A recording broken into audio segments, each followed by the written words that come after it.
العالمين حمدا كثيرا طيبا مباركا لله الواحد القهار المؤمن الجبار المهيمن الغفار غافر ذنب وقابل التوب له الكتاب إليه الإياب وعليه الحساب نحمده ونستعينه ونؤمن به ونتوكل عليه ونعوذ بالله من شرور أنفسنا ومن سيئات أعمالنا من يهده الله فلا مضل له ومن يضلل فلا هادي له وأشهد أن لا إله إلا الله وحده لا شريك له وأشهد أن محمدا عبده ورسوله أرسله بالهدى ودين الحق ليظهره على الدين كله ولو كره المشركون اللهم صل على محمد وعلى آل محمد كما صليت على إبراهيم وعلى آل إبراهيم إنك حميد مجيد اللهم بارك على محمد وعلى آل محمد كما باركت على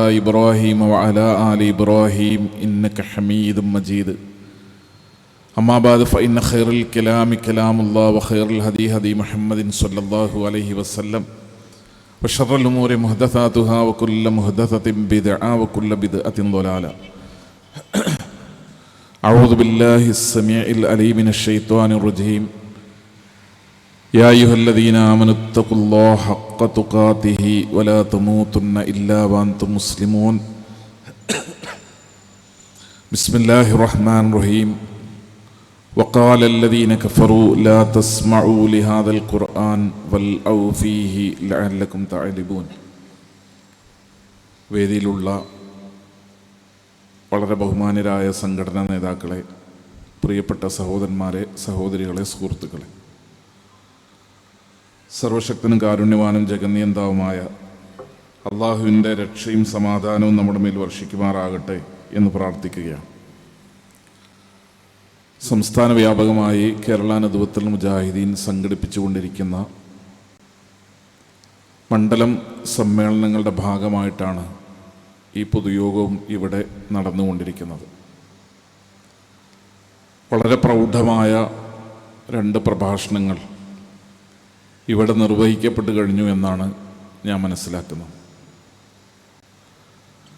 ഈ ലോകത്ത് എല്ലാ മനുഷ്യരെയും നന്മയുടെ മാർഗത്തിലേക്ക് കൊണ്ടുവരുന്നതിന് വേണ്ടി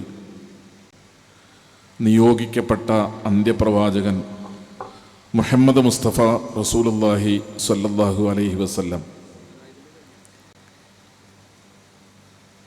തൻ്റെ ജീവിതകാലത്ത്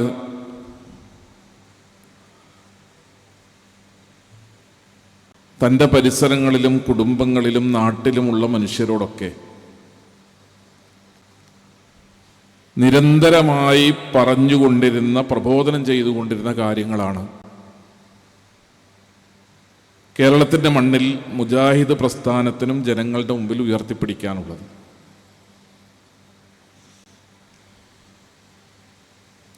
എന്തിനാണ് ലോകത്ത് പ്രവാചകന്മാർ കടന്നു വന്നതെന്നും എന്തായിരുന്നു പ്രവാചകന്മാരിലൂടെ സമൂഹത്തിൽ നിർവഹിക്കപ്പെട്ട ദൗത്യങ്ങളെന്നും വളരെ കൃത്യമായി അറിയുന്നവരും മനസ്സിലാക്കുന്നവരുമാണ് നാം. ലോകത്ത് ശത്രുക്കളില്ലാത്ത ഒരു പ്രവാചകനെയും നമുക്ക് പരിചയപ്പെടാൻ കഴിയില്ല. എല്ലാ പ്രവാചകന്മാർക്കും ശത്രുക്കളുണ്ടായി, എല്ലാ പ്രവാചകന്മാർക്കും എതിരാളികളുണ്ടായി.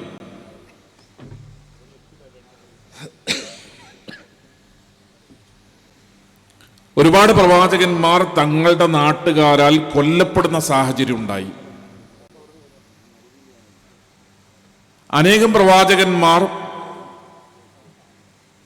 സ്വന്തം നാട്ടിലെ ശത്രുത സഹിക്കവയ്യാതെ നാട് കടത്തപ്പെടുന്ന, നാട് വിട്ട് ഓടിപ്പോകേണ്ടി വരുന്ന സാഹചര്യങ്ങളുണ്ടായി. മുഹമ്മദ് മുസ്തഫ റസൂലുള്ളാഹി സ്വല്ലല്ലാഹു അലൈഹി വസല്ലം തങ്ങൾ തന്നെ സ്വന്തം നാട്ടിൽ നാട്ടുകാരുടെ ശത്രുതകൾ ഏറ്റുവാങ്ങേണ്ടി വന്നു. ഒരാൾക്ക് എങ്ങനെ നന്നായി മറ്റൊരാളോട് സംസാരിക്കാൻ കഴിയുമോ, എത്രത്തോളം നന്നായി മറ്റൊരാളോട് പെരുമാറാൻ കഴിയുമോ, എത്രത്തോളം നല്ല രൂപത്തിൽ മറ്റൊരാളോട് പ്രതികരിക്കാൻ കഴിയുമോ, അങ്ങനെ പെരുമാറുകയും പ്രവർത്തിക്കുകയും പ്രതികരിക്കുകയും ഒക്കെ ചെയ്ത ആളാണ് മുഹമ്മദ് മുസ്തഫ റസൂലുള്ളാഹി സല്ലല്ലാഹു അലൈഹി വസല്ലം. നമ്മളോട് ഒരാൾക്ക് ശത്രുത ഉണ്ടാവും, ഒരു പക്ഷെ നമ്മുടെ സ്വഭാവം ശരിയല്ലാത്തതുകൊണ്ട്. നമ്മളോടൊരാൾക്ക് വെറുപ്പുണ്ടാവും നമ്മുടെ പ്രവർത്തനത്തിലെ വീഴ്ചകൾ കൊണ്ട്. പലപ്പോഴും നമ്മുടെ പെരുമാറ്റത്തിൽ വരുന്ന ന്യൂനതകളെ കൊണ്ട് നമുക്ക് എതിരാളികൾ സമൂഹത്തിൽ ഉണ്ടായിന്ന് വരും. പക്ഷെ മുഹമ്മദ് മുസ്തഫ റസൂലുള്ളാഹി സ്വല്ലല്ലാഹു അലൈഹി വസല്ലം ഈ ലോകത്തുള്ള മുഴുവൻ മനുഷ്യരും പഠിക്കേണ്ടുന്ന ഒരു ചരിത്രം അതാണ്. എന്തുകൊണ്ടാണ് ഇത്രത്തോളം നന്നായി പെരുമാറിയ, നല്ല രൂപത്തിൽ ആളുകളോട് സംസാരിച്ച, ശത്രുവിനോട് പോലും നല്ല രൂപത്തിൽ സഹവസിച്ച മുഹമ്മദ് മുസ്തഫ റസൂലുള്ളാഹി സ്വല്ലല്ലാഹു അലൈഹി വസല്ലം അല്ലാഹുവിന്റെ റസൂൽ ജീവിതകാലത്ത് തന്നെ, നബി സല്ലല്ലാഹു അലൈഹി വസല്ലം തങ്ങൾ ജീവിച്ചിരിക്കുന്ന കാലത്ത് തന്നെ സ്വന്തം നാട്ടുകാർ അദ്ദേഹത്തിനെതിരെ ആരോപണങ്ങൾ ഉന്നയിക്കുന്നു, ആക്ഷേപങ്ങൾ ഉന്നയിക്കുന്നു, എതിർപ്പുകൾ ഉണ്ടാകുന്നു, യുദ്ധങ്ങൾ ഉണ്ടാകുന്നു. മനുഷ്യന്റെ ചരിത്രത്തിൽ പല പല കാലഘട്ടങ്ങളിൽ യുദ്ധങ്ങൾ ഉണ്ടായി. എന്തിനാണ് മുഹമ്മദ് നബി സല്ലല്ലാഹു അലൈഹി വസല്ലം തങ്ങളുടെ കാലഘട്ടത്തിൽ യുദ്ധമുണ്ടായത്? അള്ളാഹുവിന്റെ പ്രവാചകൻ ഒരു രാജ്യം തൻ്റെ ഭരണത്തിന്റെ കീഴിലാക്കുകയും ബാക്കി നാടുകളെല്ലാം ആ ഭരണത്തിന്റെ കീഴിൽ കൊണ്ടുവരുന്നതിന് വേണ്ടിയും തൻ്റെ സാമ്രാജ്യത്തെ വികസിപ്പിക്കുന്നതിന് വേണ്ടിയും ആയുധമെടുത്തപ്പോഴല്ല യുദ്ധം ഉണ്ടായത്. എന്തിനാണ് നബി സല്ലല്ലാഹു അലൈഹി വസല്ലം തങ്ങളുടെ ചരിത്രത്തിൽ യുദ്ധമുണ്ടായത്?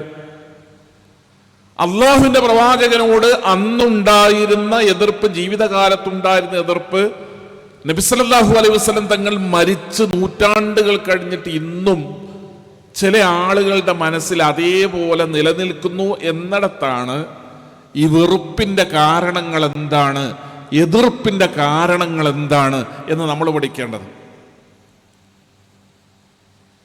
ജീവിച്ചിരിക്കുന്ന കാലത്ത് ഒരു മനുഷ്യന്റെ ജീവിതകാലത്ത് അയാളുടെ ചുറ്റും ജീവിക്കുന്ന പരിചയമുള്ള പല ആളുകൾക്കും അദ്ദേഹത്തോട് എതിർപ്പുണ്ടാവും, പല കാരണങ്ങളെ കൊണ്ടുണ്ടാവും.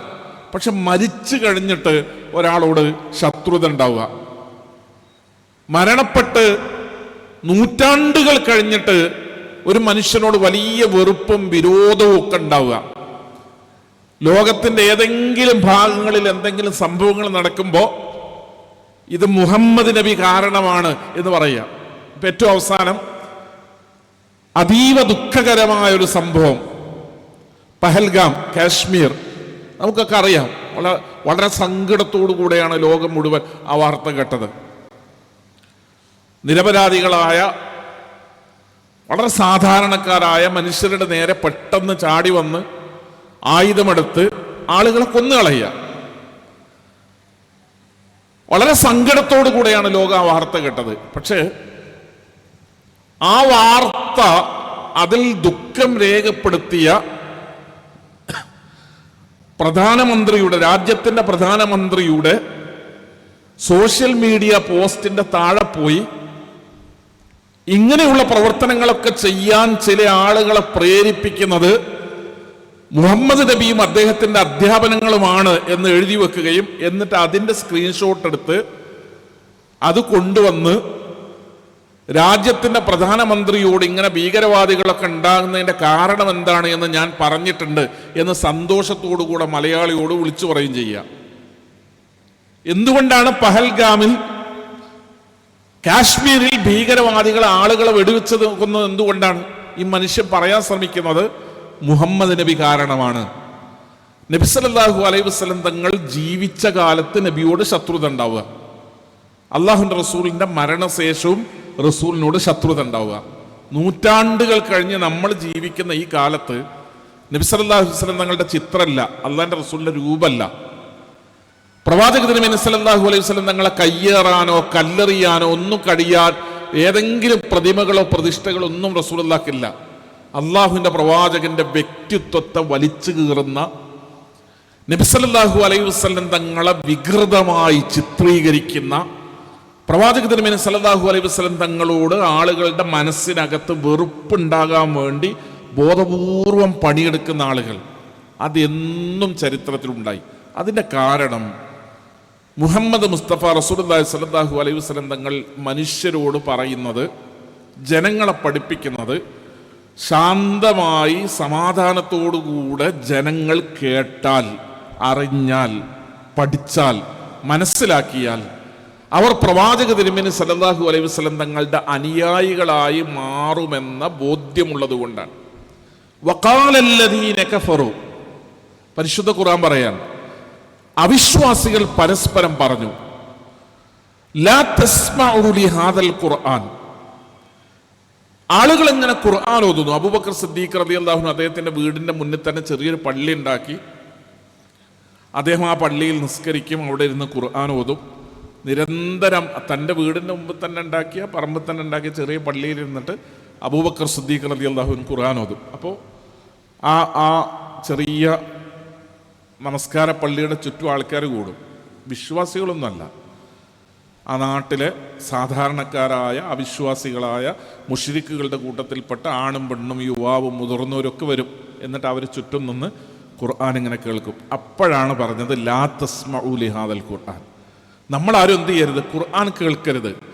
വൽഔ ഫീഹി, എവിടെയെങ്കിലും ഖുർആൻ ഉണ്ടെങ്കിൽ, ഖുർആൻ പറയുന്നുണ്ടെങ്കിൽ, അത് പഠിക്കുന്നുണ്ടെങ്കിൽ, പഠിപ്പിക്കപ്പെടുന്നുണ്ടെങ്കിൽ, പാരായണം ചെയ്യുന്നുണ്ടെങ്കിൽ, വൽഔ ഫീഹി, അവിടെ നമ്മൾ എന്ത് ചെയ്യണം, ബഹളം ഉണ്ടാക്കണം. അങ്ങനെയാണെങ്കിൽ ലഅല്ലക്കും തഅലിബൂൻ, ഖുർആനിനെ നമുക്ക് അതിജീവിക്കാൻ സാധിച്ചേക്കാം. എന്ത് ചെയ്യണം? പരിശുദ്ധ ഖുർആൻ പഠിക്കുന്നിടത്ത്, പഠിപ്പിക്കപ്പെടുന്നിടത്ത്, ഓതുന്നിടത്ത്, പറയുന്നിടത്ത്, പ്രചരിപ്പിക്കുന്നിടത്ത്, കേൾക്കാൻ സാധ്യതയുള്ളിടത്ത് ബഹളം ഉണ്ടാക്കണം. ഖുർആനിന്റെ ചുറ്റും ബഹളം ഉണ്ടാക്കിയാലല്ലാതെ, മുഹമ്മദ് നബി സല്ലല്ലാഹു അലൈഹി വസല്ലം തങ്ങളുടെ പരിസരങ്ങളിൽ ബഹളങ്ങൾ ഉണ്ടാക്കിയാലല്ലാതെ, ഇസ്ലാമിന്റെ അതിരുകളിലെല്ലാം വന്ന് ബഹളങ്ങൾ ഉണ്ടാക്കിയാലല്ലാതെ ഇസ്ലാമിനെയോ ഖുർആനിനെയോ മുഹമ്മദ് നബിയെയോ അതിജീവിക്കാൻ സാധ്യമല്ല എന്ന ബോധ്യം, തിരിച്ചറിവ് ആ കാലഘട്ടത്തിൽ തന്നെ മനുഷ്യർക്ക് ഉണ്ടായിരുന്നു. അതിന്നും ഇസ്ലാമിൻ്റെ ശത്രുക്കൾക്ക് അതുപോലെ ഉണ്ട്. പരിശുദ്ധ ഖുർആൻ ശാന്തമായി ഒരാൾ കേൾക്കുന്ന സാഹചര്യം ഒരിക്കലും ഉണ്ടാകരുത്. മുഹമ്മദ് നബി സല്ലല്ലാഹു അലൈഹി വസല്ലം തങ്ങളെ വളരെ കൃത്യമായി നേർക്കുനേരെ പരിചയപ്പെടുന്ന ഒരു സാഹചര്യം ഉണ്ടാകരുത്. നബി സല്ലല്ലാഹു അലൈഹി വസല്ലം തങ്ങളെ ചീത്ത പറയുന്നതിന് പകരം ഓറിയന്റലിസ്റ്റുകൾ എന്താ ചെയ്തത്? അള്ളാഹുവിന്റെ റസൂലിനെ ചീത്ത പറയുന്നതിന് പകരം പ്രവാചക തിരുമേനി സല്ലല്ലാഹു അലൈഹി വസല്ലം തങ്ങളെ കുറിച്ച് വളരെ ആധികാരികമാണ് എന്ന് തോന്നുന്ന വിധം അതിൻ്റെ സോഴ്സുകളൊക്കെ പറഞ്ഞുകൊണ്ട്, വെളിപ്പെടുത്തിക്കൊണ്ട് വലിയ പുസ്തക രചനകൾ ഓറിയന്റലിസ്റ്റുകളുടെ ഭാഗത്തുനിന്ന് ലോകത്തുണ്ടായി. ലോകത്തുള്ള പല ആളുകളും മുഹമ്മദ് നബിയെ പഠിക്കുന്ന റെഫറൻസുകൾ എന്ന് പറയുന്നത് ഓറിയന്റലിസ്റ്റുകളുടേതാണ്. ഓറിയന്റലിസ്റ്റുകൾ നബി സല്ലല്ലാഹു അലൈഹി വസല്ലം തങ്ങളെ പരിചയപ്പെടുത്താൻ വേണ്ടി എഴുതിയതല്ല.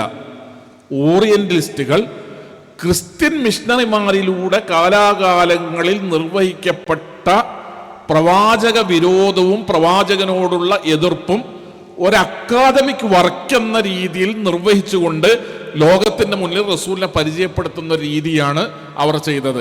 ഇന്നും പലപ്പോഴും നബി സല്ലല്ലാഹു അലൈഹി വസല്ലം തങ്ങളെ പഠിക്കാനുള്ള റഫറൻസായി ലോകത്ത് ഉപയോഗിക്കപ്പെടുന്നത് ഈ ഓറിയന്റലിസ്റ്റ് രചനകളാണ്. അതിൽ നിന്ന് നബി സല്ലല്ലാഹു അലൈഹി വസല്ലം തങ്ങളെ പഠിക്കുമ്പോൾ, അള്ളാഹുവിന്റെ റസൂലിനെ പരിചയപ്പെടുമ്പോൾ, റസൂലുള്ളാഹി സ്വല്ലല്ലാഹു അലൈഹി വസല്ലം തങ്ങളുടെ വ്യക്തിത്വത്തെ മനസ്സിലാക്കുമ്പോൾ ഏത് രൂപത്തിലുള്ള വികൃതമായ അവസ്ഥയാണോ ആളുകളുടെ മനസ്സിൽ ഉണ്ടാകേണ്ടത് ആ രൂപത്തിൽ ചിത്രീകരിച്ചെടുക്കാൻ സാധിക്കുന്നുണ്ട് എന്ന സങ്കടകരമായ ഒരു സാഹചര്യം പ്രവാചക ചരിത്രവുമായി ബന്ധപ്പെട്ട് ഇന്നും ലോകത്ത് നിലനിൽക്കുകയാണ്. ഞാൻ സൂചിപ്പിക്കുന്നത്, സഹോദരങ്ങളെ, പരിശുദ്ധ ദീനുൽ ഇസ്ലാം എന്ന് പറയുന്നത് ഈ ലോകത്തുള്ള എല്ലാ മനുഷ്യരോടും ഒരുപോലെ കരുതലും കാരുണ്യമുള്ള ഒരു മതമാണ്. ഒരു ഉമ്മ മകനെ കാണുന്നത് പോലെ, കരുതുന്നത് പോലെ, കാരുണ്യം കാണിക്കുന്നത് പോലെ, തള്ളക്കോഴി തൻ്റെ കുഞ്ഞുങ്ങളെ കരുതുന്നത് പോലെ, കാരുണ്യം കാണിക്കുന്നത് പോലെ ഈ ലോകത്തുള്ള എല്ലാ മനുഷ്യരോടും ഒരേപോലെ കരുതലും കാരുണ്യവുമുള്ള ഒരു മതത്തിൻ്റെ പേരാണ് പരിശുദ്ധ ഇസ്ലാം.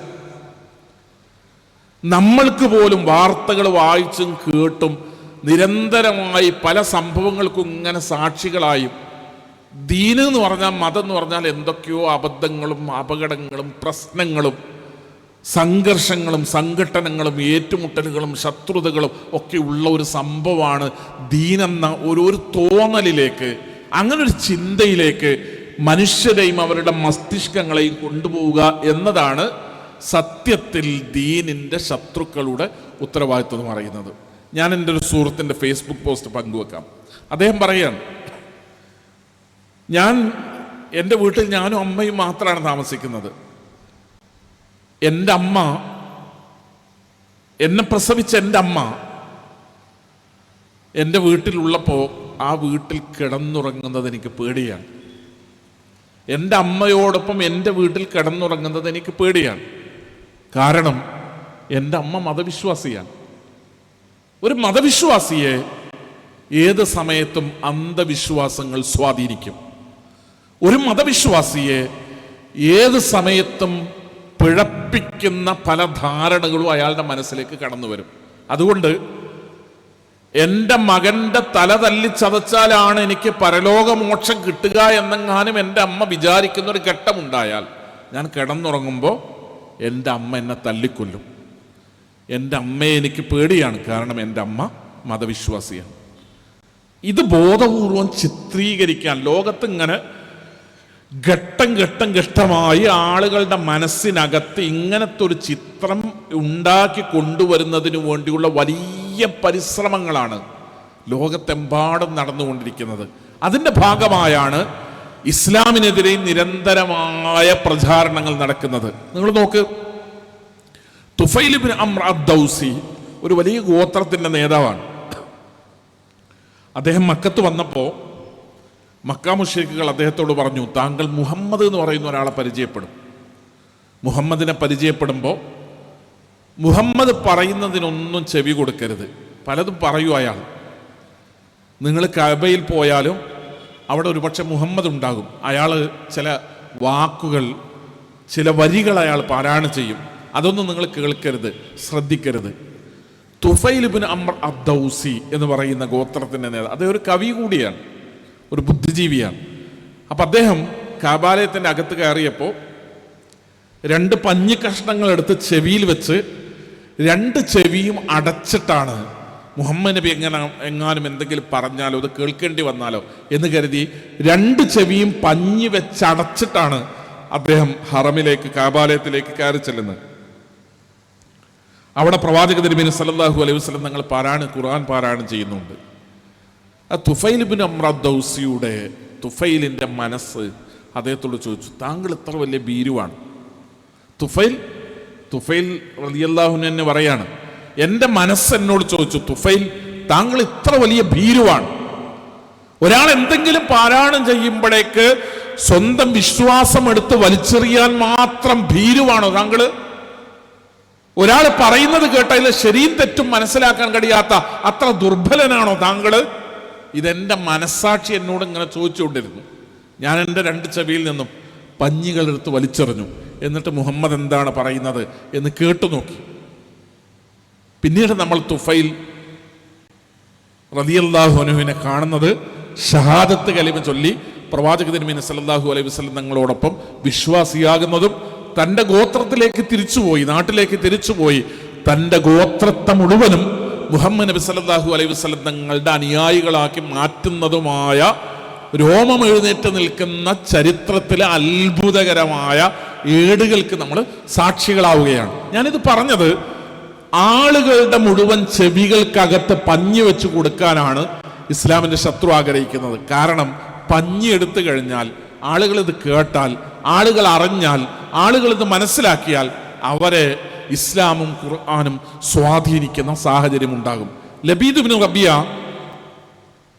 കഅബാലയത്തിൽ കവിതകൾ എങ്ങനെ എഴുതി കെട്ടിത്തൂക്കും.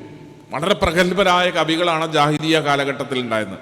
അറബി ഭാഷയിൽ വലിയ പ്രാഗൽഭ്യവും പ്രാവീണ്യവും കഴിവുണ്ടായിരുന്ന വളരെ പ്രഗത്ഭരായ കവികളാണ് ഉണ്ടായിരുന്നത്. അപ്പം അവർ നല്ല കവിതകൾ എഴുതിയാൽ അത് കൊണ്ടുവന്നിട്ട് കഅബാലയത്തിൻ്റെ ചുവരിൽ കെട്ടിത്തൂക്കും. അത് മത്സരമാണ്.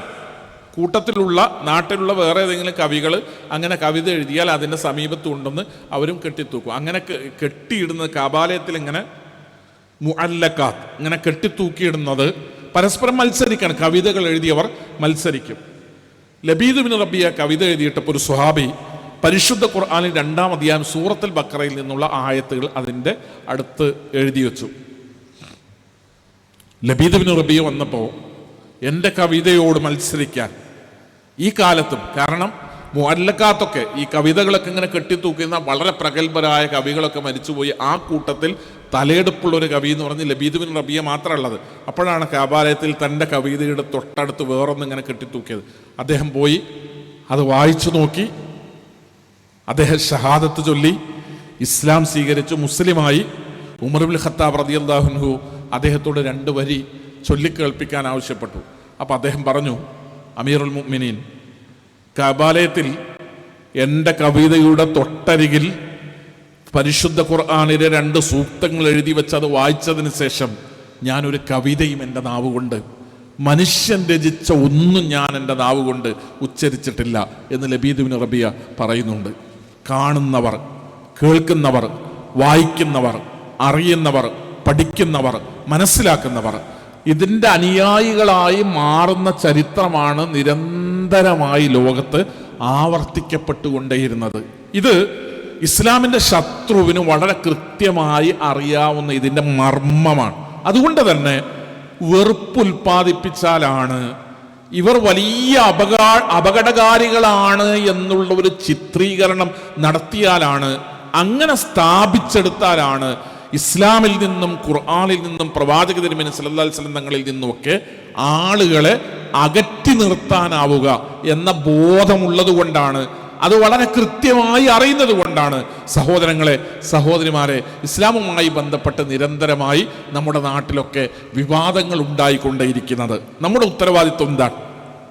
നമ്മുടെ ഉത്തരവാദിത്വം വളരെ കൃത്യമായി ഇതിനെ ജനങ്ങൾക്ക് പരിചയപ്പെടുത്തി കൊടുക്കുക എന്നതാണ്.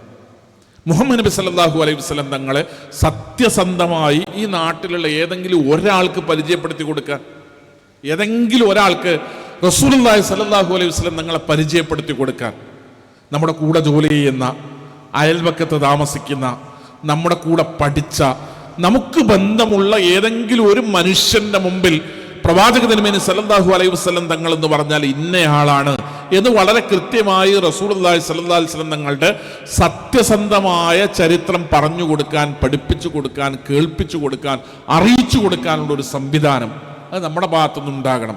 അതിനുള്ള പരിശ്രമങ്ങൾ നമ്മുടെ ഭാഗത്തുനിന്നുണ്ടാകണം. പരിശുദ്ധ ഖുർആൻ എന്ന് പറയുന്ന ഒരു ഗ്രന്ഥം, അത് ഈ ലോകത്തുള്ള മുഴുവൻ മനുഷ്യരിലേക്കും അവതരിപ്പിക്കപ്പെട്ടതാണ്. അതറിയാനും കേൾക്കാനും മനസ്സിലാക്കാനും പഠിക്കാനുമുള്ള അവസരങ്ങൾ നമ്മുടെ നാട്ടിലെ, നമ്മുടെ കൂടെ ജീവിക്കുന്ന, നമ്മളോടൊപ്പം സഹവസിക്കുന്ന മറ്റു മതവിഭാഗങ്ങളിൽപ്പെട്ട സഹോദരന്മാർക്കും സഹോദരിമാർക്കും ഉണ്ടാകണം. നമ്മുടെ സ്വഭാവം കൊണ്ട് റസൂലുള്ളാഹി സ്വല്ലല്ലാഹു അലൈഹി വസല്ലം തങ്ങൾ തെറ്റിദ്ധരിക്കപ്പെടുന്ന, നമ്മുടെ പ്രവർത്തനങ്ങളെ കൊണ്ടും പെരുമാറ്റങ്ങളെ കൊണ്ടും പ്രതികരണങ്ങളെ കൊണ്ടും പരിശുദ്ധ ഇസ്ലാമും പ്രവാചക തിരുമേനി സല്ലല്ലാഹു അലൈഹി വസല്ലം തങ്ങളും തെറ്റിദ്ധരിക്കപ്പെടുന്ന ഒരു സാഹചര്യം സമൂഹത്തിൽ ഒരിക്കലും ഉണ്ടാവുകയില്ല എന്ന് ഉറപ്പുവരുത്താനുള്ള ഒരു ബാധ്യത ഇസ്ലാമിക പ്രവർത്തകന്മാർ, അള്ളാഹുവിൻ്റെ ദീനിൻ്റെ പ്രബോധകന്മാർ എന്നുള്ള നിലയ്ക്ക് നമുക്ക് ഓരോരുത്തർക്കും ഉണ്ട് എന്ന് തിരിച്ചറിയാൻ നമുക്ക് കഴിയണം. ലോകത്ത് ഏത് കാലഘട്ടത്തിലും ഇസ്ലാമിനെതിരെ വന്ന എത്ര വലിയ ശത്രുതകളും വെല്ലുവിളികളും ഒക്കെ അതിജീവിച്ചുകൊണ്ടാണ് പരിശുദ്ധ ദീനുൽ ഇസ്ലാം മുന്നോട്ട് പോയിട്ടുള്ളത്. ആ മുന്നോട്ടുമുള്ള പ്രയാണം എന്ന് പറയുന്നത് പ്രബോധന പ്രവർത്തനങ്ങളിലൂടെയാണ്. കേരളത്തിലെ ഇസ്ലാമിക സംഘടനകളുടെ കൂട്ടത്തിൽ നമ്മളെ വേറിട്ട് അടയാളപ്പെടുത്തുന്നത് നമ്മുടെ പ്രബോധന പ്രവർത്തനങ്ങളാണ്. ഒരു നാട്ടിൽ കേവലമായി ഒരു പള്ളി കൊണ്ട് നടക്കാനും ഒരു മദ്രസ കൊണ്ട് നടക്കാനുള്ള ഒരു സംവിധാനമായി നമ്മൾ ചുരുങ്ങിപ്പോകാൻ പാടില്ല. നമ്മളിങ്ങനെ പരിമിതപ്പെട്ടു പോകാൻ പാടില്ല.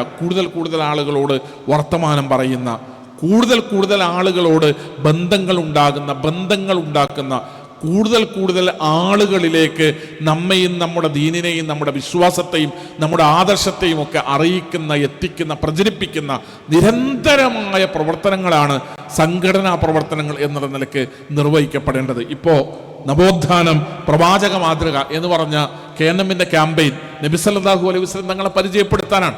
കാരണം നവോത്ഥാനം എന്ന് പറഞ്ഞാൽ ആളുകളൊക്കെ മനസ്സിലാക്കി വെച്ചിട്ടുള്ള ചില നവോത്ഥാനങ്ങളുണ്ട്. നവോത്ഥാന നായകന്മാർ എന്ന് പറഞ്ഞ് കോഴിക്കോട് ടൗൺ ഹാളിലൊക്കെ ചെല്ലുമ്പോൾ നവോത്ഥാന നായകന്മാരുടെ ഫോട്ടോ നമ്മളിങ്ങനെ കാണും. ചരിത്രത്തിൽ ഒരുപാട് പേരുകൾ നവോത്ഥാന നായകന്മാരുടേതായി ഞാനും നിങ്ങളൊക്കെ വായിച്ചിട്ടുണ്ട്. നവോത്ഥാനം എന്ന് പറഞ്ഞ് ലോകത്ത് ഒരുപാട് മുന്നേറ്റങ്ങളും സംരംഭങ്ങളും ഒക്കെ ഉണ്ടായിട്ടുണ്ട്. പക്ഷെ അവിടെ എവിടെയും മുഹമ്മദ് മുസ്തഫ റസൂലുള്ളാഹി സല്ലല്ലാഹു അലൈഹി വസല്ലം തങ്ങളെ നമുക്കാർക്കും കാണാൻ കഴിയില്ല. നവോത്ഥാനം എന്ന് പറയുന്നത്, ലോകം മനസ്സിലാക്കിയ നവോത്ഥാനം 18-ാം നൂറ്റാണ്ടിന് ശേഷമാണ് നമ്മുടെ നാട്ടിൽ ഈ പദം പോലും കേട്ടു തുടങ്ങുന്നത്. നവോത്ഥാനം എന്ന് പറയുന്ന പദം തന്നെ കേട്ടു തുടങ്ങുന്നത് 18-ാം നൂറ്റാണ്ടിന് ശേഷമാണ്. ഫ്രഞ്ച് വിപ്ലവത്തോടു കൂടെയാണ് നമ്മുടെ ലോകത്ത് നവോത്ഥാനത്തെക്കുറിച്ചുള്ള സംസാരങ്ങളും അതുമായി ബന്ധപ്പെട്ട ചർച്ചകളൊക്കെ ഉണ്ടായിത്തീരുന്നത്. സത്യത്തിൽ നമ്മൾ ലോകാടിസ്ഥാനത്തിലാണെങ്കിലും ഇന്ത്യയിലാണെങ്കിലും കേരളത്തിലാണെങ്കിലും ഒക്കെ നമ്മുടെ നാട്ടിൽ നടന്ന നവോത്ഥാന പ്രവർത്തനങ്ങളൊക്കെ എടുത്തു നോക്കിയാൽ അത് മതത്തിനെതിരായിരുന്നു എന്ന് കാണാൻ പറ്റും. മതം ശത്രുപക്ഷത്ത് പ്രതിപക്ഷത്ത് നിൽക്കുകയും നവോത്ഥാന പ്രവർത്തനങ്ങൾ വലിയ ജനകീയമായ സംരംഭങ്ങളായി വളർന്നു വരികയും ചെയ്തതാണ് നവോത്ഥാന പ്രവർത്തനങ്ങളുടെ ഒക്കെ ചരിത്രം. അത് ഫ്രഞ്ച് വിപ്ലവത്തിൽ ഒരു പക്ഷത്ത് പ്രതിപക്ഷത്ത് ശത്രുപക്ഷത്ത് സഭയാണ് ഉണ്ടായിരുന്നത്. സഭയും അവിടുത്തെ സവർണ പ്രഭുക്കന്മാരും ചേർന്ന് സാധാരണക്കാരായ ആളുകളുടെ നടുവൊടിക്കുന്ന നിയമങ്ങളുമായി കടന്നു വന്ന് വലിയ ചൂഷണങ്ങൾ നടത്തിയപ്പോൾ സാധാരണക്കാരായ ജനങ്ങൾ ഒരുമിച്ച് കൂടി ഉണ്ടാക്കിയ വിപ്ലവമാണ് ഫ്രഞ്ച് വിപ്ലവം എന്ന പേരിൽ. അരാജകത്വം നിറഞ്ഞു നിന്ന പ്രവർത്തനങ്ങളായിരുന്നുവെങ്കിൽ പോലും അത് സഭയ്ക്കെതിരായിരുന്നു, മിഷണറിമാർക്കെതിരായിരുന്നു, കത്തോലിക്ക സഭയ്ക്കെതിരായിട്ടാണ് ഫ്രഞ്ച് വിപ്ലവം ഉണ്ടാകുന്നത്. സഭയുടെ ക്രൈസ്തവ സഭയുടെ ഭരണവും നിയന്ത്രണവുമാണ് ഫ്രഞ്ചിൽ അന്ന് ഉണ്ടായിരുന്നത്. അതിൻ്റെ പേരിലാണ് ആ വിപ്ലവം തന്നെ പൊട്ടിപ്പുറപ്പെടുന്നത്. അവിടുന്ന് ഇങ്ങോട്ട് നമ്മൾ ഇന്ത്യയിൽ വരുമ്പോൾ ഇന്ത്യയിലെ നവോത്ഥാന പ്രവർത്തനങ്ങൾ എന്ന് പറയുന്നത് ജാതീയതക്കെതിരായിട്ടാണ്. ജാതീയത മതത്തിൻ്റെ പേരിലാണ് നിലനിന്നത്. അപ്പോൾ നവോത്ഥാന പ്രവർത്തനങ്ങളൊക്കെ ആത്മീയതക്കും മതത്തിനുമെതിരാണ് എന്ന ധാരണയാണ് ലോകത്താണെങ്കിലും ഇന്ത്യയിലാണെങ്കിലും കേരളത്തിലാണെങ്കിലും. കേരളത്തിലെ നവോത്ഥാന പ്രവർത്തനങ്ങൾ എന്താണ്? കേരളത്തിലെ നവോത്ഥാന പ്രവർത്തകരാരാണ്? കേരളത്തിലും അയിത്തത്തിനെതിരെയും തൊട്ടുകൂടായ്മക്കെതിരെയും തീണ്ടിക്കൂടായ്മക്കെതിരെയാണ് നവോത്ഥാന പ്രവർത്തനങ്ങൾ ഉണ്ടാകുന്നത്. ഇവിടെ നമ്മുടെ നാട്ടിലെ സാധാരണക്കാരായ പാവപ്പെട്ട ദുർബലന്മാരായ അടിയാളന്മാരായ ദളിതുകരായ ആളുകൾ അവർ ക്രൂരമായി അടിച്ചമർത്തപ്പെട്ടു. മേൽമുണ്ട് ധരിക്കാൻ അവകാശമില്ലാതെ നമ്മുടെ നാട്ടിൽ ആണും പെണ്ണും ജീവിച്ചു. മേൽമുണ്ട് ധരിക്കാൻ അവകാശമില്ലാതെ ജീവിച്ചു. നിങ്ങൾ ആലോചിച്ച് നോക്ക്. അടിവസ്ത്രം മാത്രം ധരിക്കുന്ന, കാൽമുട്ടിനും പൊക്കിളിനും ഇടയിലുള്ള സ്ഥലം മറക്കാൻ മാത്രം അവർക്ക് അനുവാദം ഉണ്ടായിരുന്നുള്ളൂ. അതിൻ്റെ താഴേക്ക് ധരിക്കാനോ അതിൻ്റെ മുകളിലേക്ക് വസ്ത്രം ധരിക്കാനോ അനുവാദം ഉണ്ടായിരുന്നില്ല. പുതിയ കുപ്പായം എടുത്താൽ, കേരളത്തിൽ താഴ്ന്ന ജാതിയിൽപ്പെട്ട ഒരാൾ പുതിയൊരു കുപ്പായം എടുത്താൽ ആ പുത്തൻ കുപ്പായ അതേപോലെ പുത്തനായി ഇടാൻ പാടില്ല. അയാൾ എന്ത് ചെയ്യണം? മണ്ണിലിട്ട് പുരട്ടി ചളിയാക്കി അത് വൃത്തികേടാക്കിയിട്ട് അതിൻ്റെ പുതുമ നഷ്ടപ്പെടുത്തിയിട്ട് അയാൾക്ക് ധരിക്കാൻ പാടുള്ളൂ. ഇതൊക്കെ ഒരു രാജ്യത്ത് ഒരു കാലഘട്ടത്തിലെ പാവപ്പെട്ട മനുഷ്യന്മാർ അനുഭവിച്ചു തീർത്ത ചരിത്രങ്ങളാണ്. മതത്തിൻ്റെ പേരിലാണ്, വിശ്വാസത്തിൻ്റെ പേരിലാണ്. അയാള് താഴ്ന്ന ജാതിയായത് മുജ്ജന്മ പാപം കൊണ്ടാണ്. കഴിഞ്ഞ ജന്മത്തിൽ അയാൾ എന്തോ വലിയ തെറ്റ് ചെയ്തുകൊണ്ട് ഈ ജന്മത്തിൽ അയാൾ താഴ്ന്ന ജാതിയിൽ പിറന്നു. താഴ്ന്ന ജാതിയിൽ പിറന്നതുകൊണ്ട് അയാൾ ഇങ്ങനെയൊക്കെ ജീവിക്കാൻ ബാധ്യസ്ഥനാണ് എന്ന് പറയുന്ന ഒരു സാഹചര്യം നമ്മുടെ നാട്ടിലുണ്ടായി. പാലക്കാട് ജില്ലയിൽ ഒറ്റപ്പാലത്താണ് ഒരു ചെറുപ്പക്കാരൻ സവർണർ ചുറ്റും വളഞ്ഞിട്ട് അടിച്ചു കൊന്നത്. ഒരു ചെറുപ്പക്കാരനെ എന്തിനാണെന്നറിയോ? അയാള് പശുവിനെ വളർത്തിയതിനോ പശുവിനെ അറുത്തതിൻ്റെ ഒന്നും പേരിലല്ല. പശുവിനെ അറുത്തതിൻ്റെ പേരിൽ ആൾക്കൂട്ട കൊല നടക്കുമ്പോൾ നമ്മളിങ്ങനെ അത്ഭുതം പ്രകടിപ്പിക്കുന്നുണ്ട്. കേരളത്തിൽ പാലക്കാട് ജില്ലയിലെ ഒറ്റപ്പാലത്തൊരു ചെറുപ്പക്കാരന് സവർണരായ ആളുകൾ, താഴ്ന്ന ജാതിയിൽപ്പെട്ട ഒരു ചെറുപ്പക്കാരനെ ചുറ്റും കൂടി നിന്ന് മുട്ടൻ വടികളെടുത്ത് തല്ലിക്കൊന്നതിൻ്റെ കാരണം എന്താ നിങ്ങൾക്കറിയോ? അയാള് പലചരക്ക് കടയിൽ പോയിട്ട് ഉപ്പ് വേണം എന്ന് പറഞ്ഞതിന്. ഉപ്പ് എന്ന് പറയാൻ പാടില്ല. താഴ്ന്ന ജാതിയിൽപ്പെട്ടവൻ പുളിച്ചത് വേണമെന്നാണ് പറയേണ്ടത്. പുളിച്ചത് വേണമെന്ന് പറയുന്നതിന് പകരം ഉപ്പ് എന്ന സവർണന്റെ പദം പ്രയോഗിച്ചതിന്, സവർണൻ പറയേണ്ട ഒരു വാക്കെടുത്തിട്ട് താഴ്ന്ന ജാതിയിൽപ്പെട്ടവൻ പറഞ്ഞതിന് വടിയെടുത്തടിച്ച് തല്ലിക്കൊന്ന നാട്ടിലാണ് ഞാനും നിങ്ങൾ ജീവിക്കുന്നത്. അത് മതത്തിന്റെ പേരിലാണ്. മതത്തിനെതിരെ എന്ന നിലക്കാണ് നവോത്ഥാന മുന്നേറ്റങ്ങളൊക്കെ നമ്മുടെ നാട്ടിലുണ്ടായത്. കൊല്ലത്ത് പീരങ്കി മൈതാനിയിൽ കല്ലുമാല സമരം ഉണ്ടായി. എന്താ കല്ലുമാല സമരം? അയ്യങ്കാളിയുടെ നേതൃത്വത്തിൽ കല്ലുമാല സമരം എന്ന് പറയുന്നത് താഴ്ന്ന ജാതിപ്പെട്ട പെണ്ണുങ്ങൾ കല്ലുമാല ധരിച്ച് നടക്കണം. താഴ്ന്ന ജാതിപ്പെട്ട പെണ്ണാണെന്ന് അറിയാൻ കല്ല് കോർത്ത് കെട്ടിത്തൂ, സാധാ കല്ലുകൾ അത് കോർത്ത് കെട്ടിത്തൂക്കി കഴുത്തിലിട്ടിട്ട് ആൾക്കാർ നടക്കണം. അതെന്തിനാ? ഈ പെണ്ണ് കണ്ടാൽ തന്നെ അറിയണം ഇവൾ താഴ്ന്ന ജാതിപ്പെട്ട പെണ്ണാണ് എന്നറിയണം. മുലക്കച്ച സമരം ഉണ്ടായി. മാറുമറക്കാൻ അനുവാദം ഉണ്ടായിരുന്നില്ല. മാറുമറക്കാൻ വേണ്ടി ക്രിസ്തു മതത്തിലേക്കും ഇസ്ലാം മതത്തിലേക്കും ഒക്കെ പരിവർത്തനം ചെയ്തു താഴ്ന്ന ജാതിപ്പെട്ട പെണ്ണുങ്ങൾ. ക്രിസ്തു മതത്തിൽ ചേർന്ന സ്ത്രീകളെ അങ്ങാടിയിൽ വെച്ച് അവരുടെ ബ്ലൗസ് വലിച്ചു കീറുന്ന തമ്പുരാക്കന്മാർ കേരളത്തിലുണ്ടായി. അങ്ങനെ എത്രയോ കലാപങ്ങളും സംഘർഷങ്ങളും കേരളത്തിലുണ്ടായി. വാഹനത്തിൽ അവർക്ക് യാത്ര ചെയ്യാൻ പാടില്ല, പൊതുനിരത്തുകളിലൂടെ നടക്കാൻ പാടില്ല, പൊതുകുളങ്ങളിൽ കുളിക്കാൻ പാടില്ല, പൊതുവിദ്യാലയത്തിൽ കയറാൻ പാടില്ല. ഇതൊക്കെ താഴ്ന്ന ജാതിയിൽപ്പെട്ട ആളുകൾ കേരളത്തിൽ അനുഭവിച്ചു തീർത്ത ചരിത്രങ്ങളുടെ ഭാഗമാണ്. എന്തിൻ്റെ പേരിലാണ്? മതത്തിൻ്റെ പേരിലാണ്, വിശ്വാസത്തിൻ്റെ പേരിലാണ്. ഈ ജീർണതകൾക്കെതിരെയാണ് ഒരു കാലഘട്ടത്തിൽ നവോത്ഥാനം ഉണ്ടായത്. അപ്പൊ ഇന്ത്യയിലാണെങ്കിലും കേരളത്തിലാണെങ്കിലും ലോകത്താണെങ്കിലും ഒക്കെ പരിഷ്കരണങ്ങളും നവോത്ഥാനങ്ങളും ഒക്കെ മതത്തിനെതിരെ ഉണ്ടായത്. മതത്തിൽ നിന്ന് തന്നെ ഒരു നവോത്ഥാനം ഉണ്ടാവുക അത് ലോകത്തിന് പരിചയമല്ല. മതം തന്നെ ഒരു നവോത്ഥാനമായി മാറുന്ന, മതം മനുഷ്യനെ പരിഷ്കരിക്കുന്ന, മതം മനുഷ്യനെ ഉയർത്തിക്കൊണ്ടുവരുന്ന, മതം ജാതീയത ഇല്ലാതാക്കുന്ന, മതം കറുത്തവനെയും വെളുത്തവനെയും ഒക്കെ ഇങ്ങനെ ചേർത്ത് നിർത്തുന്ന, മതം ഉന്നത ജാതി എന്നോ താഴ്ന്ന ജാതിയോ എന്നോ ഇല്ലാതെ മനുഷ്യരെ മുഴുവൻ ഒരേ പ്ലാറ്റ്ഫോമിൽ കയറ്റി നിർത്തുന്ന ഒരു പരിഷ്കരണം അത് ലോകത്തിന് പരിചയമല്ല. അത് നിർവഹിച്ചത് ലോകത്ത് പരിശുദ്ധ ദീനുൽ ഇസ്ലാമാണ്. ലോകത്ത് സൗന്ദര്യമുള്ള ആകർഷണീയമായ മനുഷ്യരുടെ മനസ്സിന് അങ്ങേയറ്റത്തെ സന്തോഷവും സംതൃപ്തിയും സ്വസ്ഥതയും സമാധാനവും നൽകുന്ന നിയമങ്ങൾ അവതരിപ്പിച്ചുകൊണ്ടാണ് പരിശുദ്ധ ദീനുൽ ഇസ്ലാം ദീനിലേക്ക്, മതത്തിലേക്ക് ആളുകൾ ആകർഷിച്ചത്. ഒരാൾ മുസ്ലിം ആകുന്നതോടുകൂടെ അയാൾ ഏറ്റവും വലിയ സ്വസ്ഥത അനുഭവിക്കാൻ, അയാൾക്ക് സ്വത്ത് ഉണ്ടായിക്കൊള്ളണമെന്നില്ല, അയാൾക്ക് വലിയ തറവാടുണ്ടായിക്കൊള്ളണമെന്നില്ല, അയാൾക്ക് വലിയ ഒരു ഗോത്രമോ വലിയ കുടുംബ പാരമ്പര്യമോ ഒന്നും ഉണ്ടായിക്കൊള്ളണമെന്നില്ല. പക്ഷേ അയാൾ മതം സ്വീകരിക്കുന്നതോടുകൂടെ അയാളുടെ മനസ്സിന് വലിയൊരു ആഹ്ലാദവും ആശ്വാസവും സ്വസ്ഥതയും സമാധാനമൊക്കെ ഉണ്ടാവുകയാണ്. എല്ലാ നിയമങ്ങളും അതീവ സുന്ദരമാണ്. പരിശുദ്ധ ദീനിന്റെ, ഇസ്ലാമിന്റെ എല്ലാ നിയമങ്ങളും അതീവ സുന്ദരമാണ്. ആ സൗന്ദര്യം എന്താണ് എന്ന് നമ്മൾ പഠിച്ച് ഇസ്ലാമിനെ നമ്മൾ അങ്ങനെ അറിഞ്ഞ് മനസ്സിലാക്കിയിട്ട് അത് മറ്റുള്ളവർക്ക് അതുപോലെ പറഞ്ഞു കൊടുക്കാൻ കഴിയണം. ഇപ്പോൾ ഒരു ഭീകര പദമായിട്ടാണ് മലയാള പത്രങ്ങളിലൊക്കെ വഖഫ് എന്ന് വരിക. വഖഫ് എന്ന് പറയുമ്പോൾ തന്നെ തല്ലുംപിടി ഉണ്ടാക്കുന്ന, മുനമ്പത്തെ കുറെ പാവപ്പെട്ട ആളുകളുടെ സ്വത്ത് തട്ടിയെടുക്കാനുള്ള, മുനമ്പത്തെ ക്രിസ്ത്യാനികളെയും മുസ്ലിങ്ങളെയും തമ്മിൽ തല്ലിക്കാനുള്ള, രാജ്യത്ത് കലാപമുണ്ടാക്കാനുള്ള, ആരുടെയൊക്കെയോ സ്വത്ത് സ്വന്തമാക്കാനുള്ള മുസ്ലിങ്ങളുടെ ഒരു നിയമം എന്നുള്ള നിലക്ക് വഖഫിനെ പറ്റി ഇങ്ങനെ പറയുന്ന ഒരു അവസ്ഥയിലുള്ളത്. വഖഫ് എന്താണ്? വഖഫ് എന്ന് പറഞ്ഞാൽ റൂമാ കിണറിനെ പറ്റി മാത്രം പഠിച്ചാൽ മതി. മക്കയിൽ നിന്ന് മദീനയിലേക്ക് ആളുകൾ വന്നപ്പോൾ മദീനയിൽ ശുദ്ധജലം ലഭിക്കുന്ന ഒരു കിണറാണുള്ളത്, റൂമാ കിണർ എന്നാണ് അതിൻ്റെ പേര്. ആ റൂമാ കിണറിൻ്റെ ഉടമ അയാൾ പറഞ്ഞു, ഇതിന്ന് വെള്ളം എല്ലാവർക്കും വെള്ളം തരാം, എല്ലാവർക്കും കൊടുക്കാൻ മാത്രം വെള്ളം റൂമാ കിണറിലുണ്ട്, എല്ലാവർക്കും തരാം, പക്ഷേ പൈസ വേണം. നമ്മൾ ഇന്ന് പണം കൊടുത്ത് കുപ്പിവെള്ളം വാങ്ങി കുടിക്കും. അതുപോലെ മക്കയിൽ നിന്ന് ഹിജറ ചെയ്ത് മദീനയിൽ വന്ന വിശ്വാസികളും മദീനയിലെ മുസ്ലിങ്ങളും ഒക്കെ ഇത് പണം കൊടുത്തു റൂമാ കിണറിൽ നിന്ന് പണം കൊടുത്ത് വെള്ളം വാങ്ങി കുടിക്കുന്ന സാഹചര്യം ഉണ്ടായി. നബി സല്ലല്ലാഹു അലൈഹി വസല്ലം തങ്ങൾ പറഞ്ഞു വിശ്വാസികളോട്, ഇതാരെങ്കിലും വാങ്ങിയിട്ട് മുസ്ലിങ്ങൾക്ക് കുടിവെള്ളത്തിന് വേണ്ടി ദാനം ചെയ്യുകയാണെങ്കിൽ വലിയ ഉപകാരമായിരുന്നു എന്ന് പറഞ്ഞു.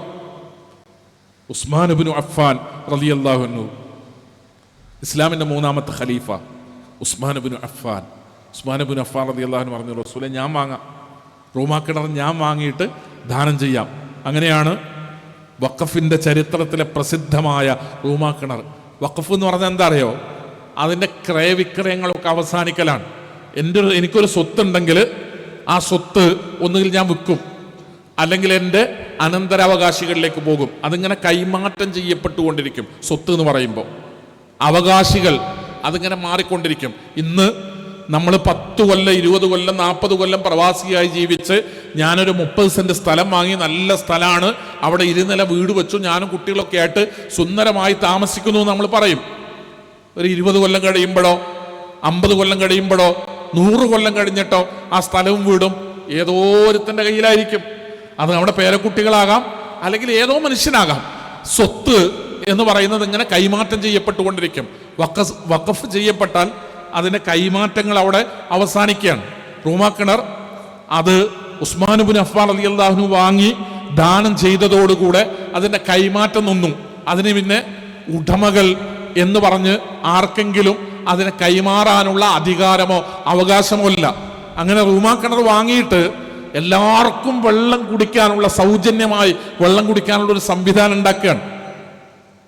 ആളുകൾക്ക് ഉപകാരം ചെയ്യാനുള്ള, മറ്റുള്ളവർക്കൊരു നന്മ ചെയ്യാൻ വേണ്ടി തൻ്റെ പണത്തെയോ സ്വത്തിനെയോ സമ്പത്തിനെയോ എടുത്തുപയോഗിക്കുന്ന അതീവ സുന്ദരമായ ഒരാശയത്തെയാണ് വഖഫ് എന്ന് പറയുന്നത്. ഇസ്ലാമിക വിശ്വാസത്തിൽ നിന്നല്ലാതെ ഒരാൾക്ക് അങ്ങനെ ചെയ്യാൻ കഴിയില്ല. ഇസ്ലാമിക വിശ്വാസത്തിൽ നിന്നല്ലാതെ ചെയ്യാൻ കഴിയില്ല എന്ന് ഞാൻ പറയുന്നത്, ഞാൻ എൻ്റെ പണം എടുത്തിട്ട് അങ്ങനെ ചെലവഴിച്ചാൽ ഞാൻ മരിച്ച് പരലോകത്ത് ചെല്ലുമ്പോൾ എന്നെ സൃഷ്ടിച്ച റബ്ബ് ഞാൻ ഈ ചെയ്ത പണിക്ക് എനിക്ക് പ്രതിഫലം തരും എന്നൊരു വിശ്വാസത്തിന്റെ അടിസ്ഥാനത്തിലേ ഇങ്ങനെ ചെയ്യാൻ കഴിയൂ. മരണാനന്തര വിശ്വാസം വേണം, പരലോക വിശ്വാസം വേണം, സ്വർഗനരകങ്ങളിൽ വിശ്വാസം വേണം, അള്ളാഹുവിന്റെ വിചാരണയെ പറ്റി വിശ്വാസം വേണം, അള്ളാഹ് നൽകുന്ന പ്രതിഫലത്തെക്കുറിച്ച് വിശ്വാസം വേണം. ഇതെല്ലാം ഉള്ള ഒരാൾക്കേ വഖഫ് ചെയ്യാൻ പറ്റൂ. വഖഫ് ചെയ്യാനുള്ള മനസ്സുണ്ടാവുള്ളൂ. 50 ഏക്കറ 100 ഏക്കറ എന്നൊക്കെ പറഞ്ഞ് നമ്മളിങ്ങനെ അത്ഭുതം കൂറില്ലേ, എങ്ങനെ അതൊക്കെ കൊടുക്കാൻ കഴിയുന്നത്, എങ്ങനെ ഇതൊക്കെ നൽകാൻ കഴിയുന്നത്? 2 സ്ഥലം കാണിച്ചു ഒരാള്, 2 സ്ഥലം, അയാളുടെ ഭൂമിയാ രണ്ടും. ഒന്ന് തരിശായി കിടക്കുന്ന നിലമാണ്, വേറൊന്ന് ധാരാളം ഫലവൃക്ഷങ്ങളൊക്കെ ഉള്ള ഒരു സ്ഥലമാണ്. തെങ്ങും കവുങ്ങും പ്ലാവും മാവും ഒക്കെ ഉള്ള ഒരു നല്ല സുന്ദരമായ ഒരു സ്ഥലമാണ്. അപ്പൊ അയാൾ വഖഫ് ചെയ്യാണ്. എന്തിനാണ് വഖഫ് ചെയ്യുന്നത്? 10-20 കുടുംബങ്ങൾക്ക് വീട് വെക്കണം, പാവപ്പെട്ട കുടുംബങ്ങൾക്ക് വീട് വെക്കാനുള്ള ഫണ്ടുണ്ട്, സ്ഥലമല്ല. അപ്പൊ അയാൾ പറഞ്ഞു എൻ്റെ സ്ഥലമുണ്ട് എന്ന് പറഞ്ഞു കൊണ്ടുപോയി കാണിച്ചു.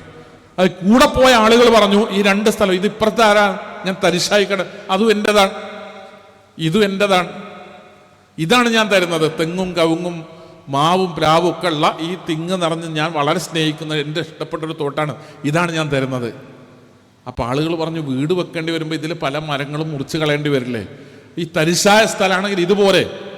അപ്പോൾ ഏതും എടുക്കാൻ, 2 എൻ്റെതാണ്, ഏത് വേണമെങ്കിലും എടുക്കാം. പക്ഷേ അയാൾ പറയുന്നൊരു വാക്കുണ്ട്, പക്ഷേ ഞാൻ ഈ ഫലവൃക്ഷങ്ങളുള്ള ഭൂമി തന്നാൽ എനിക്കെന്ത് പ്രതിഫലമാണോ കിട്ടുക അതേ പ്രതിഫലം തരിശുഭൂമി തന്നാലും കിട്ടുമെന്ന് നിങ്ങൾക്ക് ഉറപ്പുണ്ടാകണം. എനിക്ക് കൂലിയാ വേണ്ടത്. ഇത് തന്നാൽ എനിക്ക് കിട്ടുന്ന അതേ പ്രതിഫലം തരിശുഭൂമി തന്നാൽ കിട്ടുമെന്ന് നിങ്ങൾ ഉറപ്പ് തന്നാൽ നിങ്ങൾ അതെടുത്തോ, അല്ലെങ്കിൽ നിങ്ങൾ ഇതെടുത്തോ. ഇത് വിശ്വാസത്തിൽ നിന്നേ ഉണ്ടാവുള്ളൂ, ഇത് ഈമാനിൽ നിന്നേ ഉണ്ടാവുള്ളൂ. ഇത്ര ചുറുക്കുള്ള, ഇത്ര ഭംഗിയുള്ള ചരിത്രങ്ങൾ ഒരു മനുഷ്യന്റെ മതപരമായ വിശ്വാസത്തിന്റെ അകത്ത് നിന്ന് മാത്രമേ ഉണ്ടാവുള്ളൂ. ഈ അതീവ സുന്ദരമായ ആശയത്തെയാണ് കോടതി കൊണ്ടുപോയി കയറ്റിയിട്ട് വാദപ്രതിവാദങ്ങൾക്കും വാഗ്വാദങ്ങൾക്കും തല്ലും പക്കാണത്തിനും വേണ്ടി ആളുകൾ കൊണ്ടുപോയി കൊടുത്തിരിക്കുന്നത്. സഹോദരങ്ങളെ, ഇസ്ലാമിനെ ആളുകൾക്ക് പറഞ്ഞ് പരിചയപ്പെടുത്തി കൊടുക്കാൻ നമുക്ക് കഴിയണം. ഓരോ കാര്യങ്ങളും നമുക്ക് പഠിക്കാം, ചെറുതും വലുതുമായ ദീനിന്റെ ഓരോ കാര്യങ്ങളും നമ്മൾ ശാന്തമായിരുന്ന് നമ്മൾ പഠിച്ച് മനസ്സിലാക്കിയിട്ട് നമ്മളത് മറ്റുള്ളവരോട് ഇങ്ങനെ പറഞ്ഞു കൊടുക്കണം, പങ്കുവെക്കണം. ആൾക്കാരെ ആളുകൾക്ക് അറിയില്ല, മനുഷ്യന്മാർക്ക് അറിയില്ല. ആളുകൾ അറിഞ്ഞാൽ നമ്മളെക്കാൾ ഈ കാര്യങ്ങളിലൊക്കെ ആവേശമുള്ളവരും ഇത് ഏറ്റെടുക്കുന്നവരും ഇതിന്റെ പ്രചാരകരും ഇതിന്റെ പ്രബോധകരും ഇതിന്റെ സഹായികളും ഇതിന്റെ നടത്തിപ്പുകാരും ഇതിന് മുന്നിൽ നിൽക്കുന്നവരുമായി ഈ നാട്ടിലെ മനുഷ്യന്മാരൊക്കെ മാറും. അതിനവരറിയണം, അറിയാനുള്ള സംവിധാനങ്ങൾ ഉണ്ടാകണം. അതിനെന്തു വേണം? നമ്മൾ പഠിക്കണം, നന്നായി പഠിക്കണം.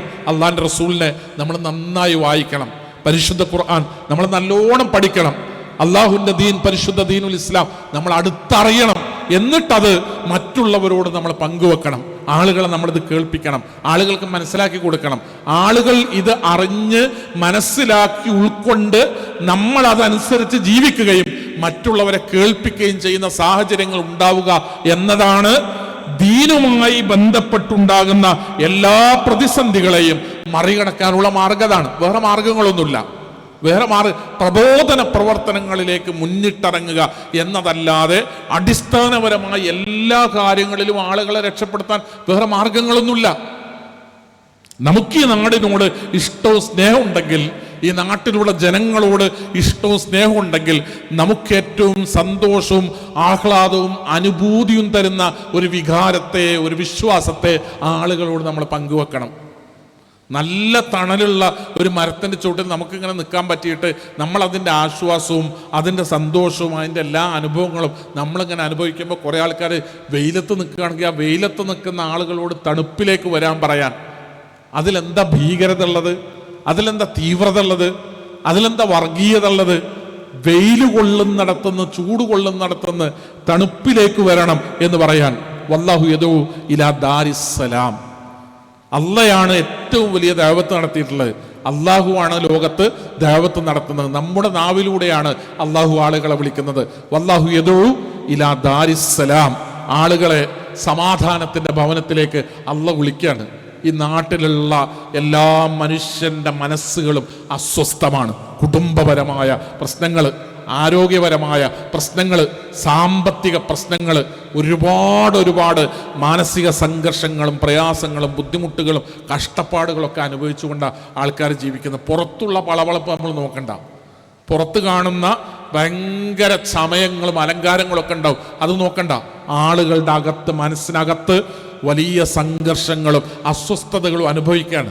എവിടുന്നെങ്കിലും ഒരു തണൽ കിട്ടുമോ, ഒരാശ്വാസം കിട്ടുമോ എന്ന് ചിന്തിക്കുന്നവരാണ് മനുഷ്യരിലെ 99.4% ആൾക്കാരും. എന്തെങ്കിലും ഒരു സ്വസ്ഥത കിട്ടാൻ, ഒരു സമാധാനം കിട്ടാൻ എവിടെ പോയാലാണ്, എന്ത് ചെയ്താലാണ്, എങ്ങനെ ജീവിച്ചാലാണ്, ആരെ കണ്ടാലാണ്, ആരോട് പറഞ്ഞാലാണ്, ആരുടെ മുമ്പിൽ ഇരുന്നാലാണ്, ആരിൽ നിന്ന് കേട്ടാലാണ്, ഇതിങ്ങനെ അന്വേഷിച്ച് നടക്കുന്ന ഒരു ലോകമാണ് നമ്മുടെ ലോകം. ആ ആളുകളോട് പരിശുദ്ധ ഖുർആനിനെ പരിചയപ്പെടുത്താനും അതിരുന്ന് ഓതിപ്പടിക്കാനും പറയാൻ, അത് കേൾപ്പിക്കാൻ, അവരുടെ മുമ്പിലേക്ക് മുഹമ്മദ് മുസ്തഫ റസൂലുള്ളാഹി സല്ലല്ലാഹു അലൈഹി വസല്ലം തങ്ങളെ പരിചയപ്പെടുത്തി കൊടുക്കാൻ. ഇതാണ് യഥാർത്ഥത്തിലുള്ള ശരിയായ നവോത്ഥാനം, ഇതാണ് എന്ന് ആളുകൾക്ക് മനസ്സിലാക്കി കൊടുക്കാൻ. അതിനാണ് നമ്മുടെ പ്രസ്ഥാനം ഈ പ്രബോധന പ്രവർത്തനങ്ങളുമായിട്ട് മുന്നോട്ട് പോകുന്നത്. സഹോദരങ്ങളെ, 2 കാര്യങ്ങളാണ് ഞാൻ നിങ്ങളോട് പറയുന്നത്. നിർബന്ധമായും നമ്മൾ നമ്മുടെ പ്രവാചകനെ ആഴത്തിൽ പഠിക്കുക. പരിശുദ്ധ ഖുർആൻ നിർബന്ധമായും നിരന്തരമായി വായിക്കുകയും പഠിക്കുകയും ചെയ്യുക. ദീനുൽ ഇസ്ലാമിൻ്റെ ചിഹ്നങ്ങളെയും നിയമങ്ങളെയും ദീനുമായി ബന്ധപ്പെട്ട എല്ലാ വശങ്ങളെയും വിശദമായി അറിയാനും അതിനോട് അടുക്കാനുള്ള ശ്രമങ്ങൾ നമ്മൾ നടത്തുക. ദീനിൻ്റെ സൗന്ദര്യത്തെ, പരിശുദ്ധ ദീനുൽ ഇസ്ലാമിൻ്റെ ആകർഷണീയമായ സൗന്ദര്യത്തെ നമ്മൾ ആദ്യം അറിയുകയും അത് നുകരുകയും അത് നമ്മൾ മനസ്സിലാക്കുകയും അത് നമ്മൾ ആസ്വദിക്കുകയും എന്നിട്ടത് നമ്മൾ മറ്റുള്ളവരോട് പങ്കുവെക്കുകയും ചെയ്യുന്ന സാഹചര്യമാണ് ദീനുമായി ബന്ധപ്പെട്ടുണ്ടാകേണ്ടത്. അതിന് നിങ്ങൾ ശ്രമിക്കണേ, ശ്രദ്ധിക്കണേ എന്ന് വളരെ വിനീതമായി ആവശ്യപ്പെട്ടുകൊണ്ട്, അഭ്യർത്ഥിച്ചുകൊണ്ട് ഞാൻ അവസാനിപ്പിക്കുകയാണ്. അള്ളാഹുവിൻ്റെ ദീനിൻ്റെ പ്രബോധന പ്രവർത്തന രംഗത്ത് കൂടുതൽ ശക്തമായി, സജീവമായി, ആഴത്തിലുള്ള അറിവുകൾ നേടി പ്രബോധന പ്രവർത്തന രംഗത്ത് മുന്നോട്ട് പോകാൻ സർവശക്തൻ കാരുണ്യവാൻ റബ്ബ് എന്നെയും നിങ്ങളെയും അനുഗ്രഹിക്കുമാറാകട്ടെ. വാഖിറു ദഅവാന അനിൽ ഹംദുലില്ലാഹി റബ്ബിൽ ആലമീൻ. അസ്സലാമു അലൈക്കും.